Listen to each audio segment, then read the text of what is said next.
નમસ્કાર દર્શક મિત્રો, આપ જોઈ રહ્યા છો ઇન્ડિયા ટીવી લાઈવ. હવે જોઈએ અગત્યના સમાચાર. ધોળકા ખાતે બલાસ અને ચીખલી તળાવમાં ગણપતિ વિસર્જન માટે શ્રદ્ધાળુઓ ઉમટી પડ્યા. ભારે હૈયે બાપાને વિદાય અપાઈ. ધોળકા ખાતે આજે ગણપતિ વિસર્જનના કાર્યક્રમો બલાસ તળાવ અને ચીખલી તળાવ ખાતે યોજાયા હતા. 10 દિવસ સુધી લાકડિયા શેરી અને ધોળકા શહેરના વિવિધ વિસ્તારોમાં ગણપતિ મહોત્સવ યોજાયા હતા અને આસપાસના ગામડાઓમાં પણ ગણપતિ મહોત્સવના કાર્યક્રમો યોજાયા હતા. આજે શ્રીજીની વિદાયનો દિવસ હતો ત્યારે ગણપતિ બાપા મોરિયા અગલે બરસતું જલ્દી આનાના નાદ સાથે વાજતે ગાજતે ભાવિક ભક્તો ઢોલ નગારા અને ડીજે સાથે વરઘોડા કાઢ્યા હતા.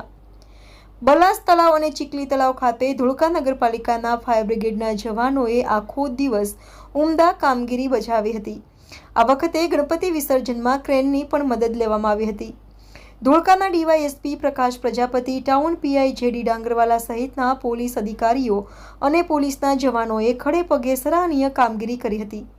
Editor in chief Ganesh Rawat, India TV live, Dholka. મારું નામ સતીશભાઈ પારેખ.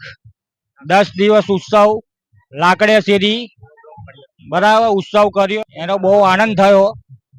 બરાબર લાકડિયા શેરી અમારી નાસ્તા પાણી આજના ઉત્સવનો દિવસ એટલો મસ્ત રહ્યો, બાકી જલસાનો દિવસ રહ્યો એટલો કે આવો દિવસ હર સાલ છે ને એકવાર ફેરથી ના આવે.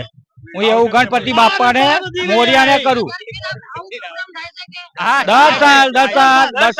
દર સાલ થાય છે અને હું 10 સાલે એવું કહું છું કે ફેરથી ગણપતિ બાપાને